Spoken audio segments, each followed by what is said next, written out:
This week it's time to celebrate because 2 years ago this week on 1st April of 2017 I became self-employed. In this video I want to show you 5 things that you can do right now or that you can start right now to earn a side income as a software developer, because we're skilled people and it is super easy for us to monetize our skills. So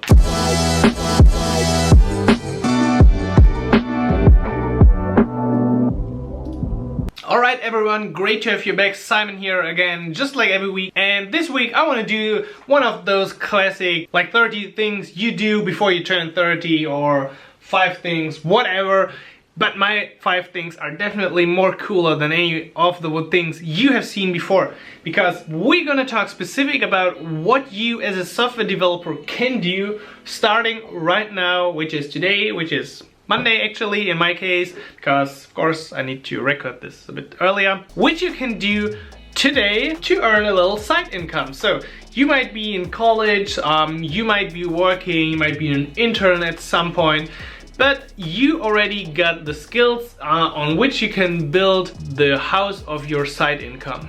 Don't know if that makes any sense at all. So I started this process like 4-5 years ago. I'm not gonna recap all my story. I wanna also talk about the last 2 years and what happened and what might help you in your journey as well. And of course, please let me know your questions below, and also of course make sure to subscribe, make sure to like the video, which helps me to grow this channel so I can sustain what I do right here with this keyboard and this mouse and the coffee and the camera that you see right here.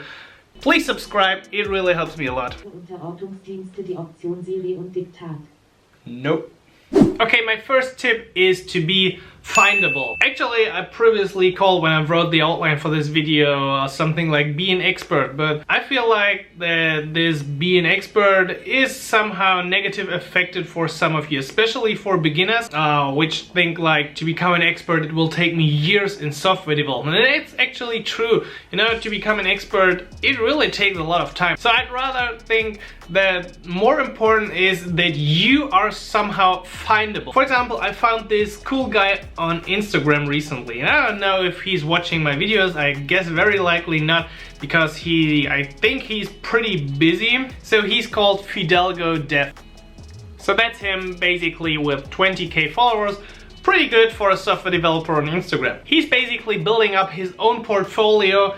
I just followed one project, something like a search application for videos. The story is, it is definitely a great way to show that you're capable of work. So this application looked really good. If he's ever applying to a job or to a project, he can easily use this. He can first of all say, hey, that's my Instagram account. Oh, he's got 20k followers. It doesn't seem to be bad.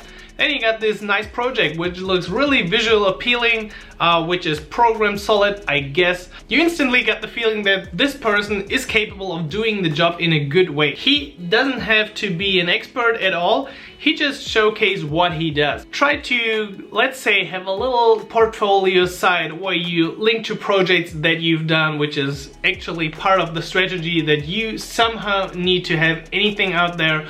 Maybe you have a blog and written about topics and show that you know 1 or 2 things about it. That's actually what I did with my blog Dev Tactic back then. You don't have to be an expert, but just make sure that people, if they look you up, can find something related to what you want to do online about you. Okay, needed some coffee for the second tip. And the second tip is getting started with freelancing. If you're like 18, 19, 20 and you don't have any experience, this might seem or actually sound very, very scary. Of course, you don't have to do it. We got 3 more tips as well. But I think it's actually a super easy and convenient way. So let me show you something. So when I got started 2 years ago, I had 1 or 2 clients that actually already wanted to work with me, but I also turned to these sites like Upwork. Let's say you're an Ionic developer and you're looking for Ionic job, whatever. You can easily search and you will find a bunch of jobs. Oh, nice skeleton view. Of course, sometimes those listings are pretty unrealistic. I wouldn't say that I would do for $500 whatever full stack application. That's just not going to happen. You gotta take care of what you do. You can apply to those things, and tip number 1 helps for this tip as well. So if you got any kind of reference, be it your blog, your portfolio, any applications you've developed, you can add this when you apply to these jobs and just try to get some experience. The first client is always the hardest, trust me. If you're a bit more seasoned developer, you can also apply to TopTal and become a great developer in there that can be hired. So those developers get a lot of more jobs and more money. And then there's also like the guerrilla tactic, I would say. Just go into Facebook and look for freelance job, any combination of those words. It's a German group. In those groups, you can actually also see postings from time to time from people looking for developers just like you. It is really easy today, that's not for this, to find jobs online as well. Tip number 3 is creating and selling your own template. And again, this might sound a bit intimidating because you don't have super many expert skills. If you look at pages like Code Canyon or Envato, there are a lot of like plugins all over for WordPress, for WooCommerce, for any sort of page. And also for things like Ionic applications, Angular web applications. Those could actually be small templates. If you have like a little designer's eye, that definitely helps. You create them once, you upload it, you do a bit of marketing, again, where tip number 1 helps extremely if some people already know about you. And then you simply put it up there, sell it, and the platform will handle all the rest of it. You will get a nice little income, which is basically like passive because you don't really have to manage the sale at all. And just see if you can make a sale. Actually, just like with the freelancing, the first sale is always the hardest and always feels the best. Tip number 4 is kind of like a bit of the end game, I would say. Build and monetize a side project. So we as developers most of the time have a lot of side projects that are actually stored on our computer and never really went out to the real world. Sometimes those are small applications, ideas that we got. You've seen a lot of these in my previous videos. When I was younger, I was doing those side projects because I thought browser games were cool, which they actually were, right? They were cool, right? And if you just start out of curiosity to build something, that can later turn into something really, really valuable. And that's actually what I want to accomplish over this year as well, or in general. I wanted to launch 6 side projects this year, which means one every 2 months. So now it's already April. I struggle to release the second one. First is not really working. But anyhow, if you enjoy something and just try out a new technology and maybe you have a problem encountered and then you find like 10, 20 users that also enjoy this thing that you have built, that's a great way to get started because you can easily add monetization to something. Make sure if you want to also check out my full stack course on building projects like this and monetizing. I will actually show you how to use all the things you need to capture recurring revenue using Stripe. So that's like the end game, but it's actually also working for any kind of level of developer. If you're just starting out, it is great to get some knowledge in the side project. Maybe you can attract some customers and then over time you can maybe add the monetization aspects to your application if you see that it's really powerful and helping a lot of users out.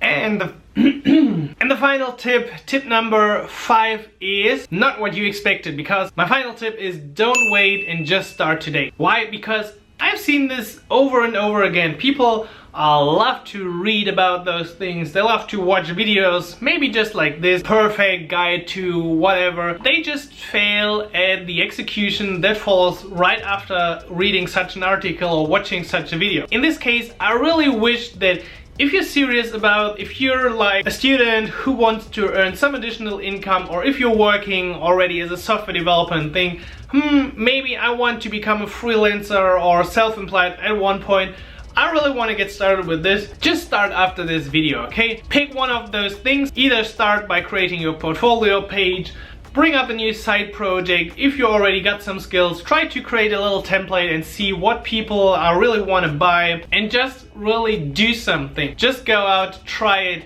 If it fails, you actually got a lot of experience. I tried many things and like 90% of the time they failed, and somehow I managed to achieve 2 years of self-employment this week. Oh, that's not what I wanted to say. And right in this moment, people outside are starting work again, so great timing as always. Okay, so these are by no means any real career advice. I'd really love to know your experiences or questions about becoming self-employed or working as a freelancer or consultant or whatever you want to call it. We could have like 10 or 15 minutes only talking about that topic. Just let me know what you're interested in the comments below. As always, now this week, not as always, this week try to follow one of those advices. Maybe share if you already started something or followed some of them, and then you can do as always, build something great with code. And happy coding, Simon.